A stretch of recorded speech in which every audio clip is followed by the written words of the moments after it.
Sa iba pang balita, ibinasura ng Sandigan Bayan 3rd Division ang hiling ni dating Senator Ramon Bong Revilla Jr. na bumisita sa lamay ng kanyang yumaong kapatid na si Jojo Bautista sa Imus, Cavite.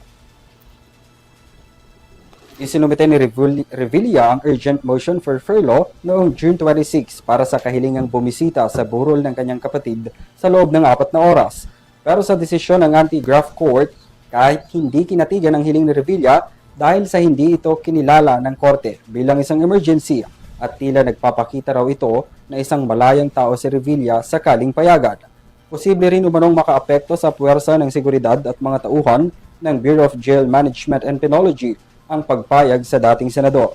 Si Revilla ay kasalukuyang nakadetine sa Quezon City Jail kung saan nahaharap siya sa kasong malversation sa pamamagitan ng pag-falsify sa kaso laban sa kanya at iba pa na may kaugnayan sa Ghost Project sa Pandi, Bulacan.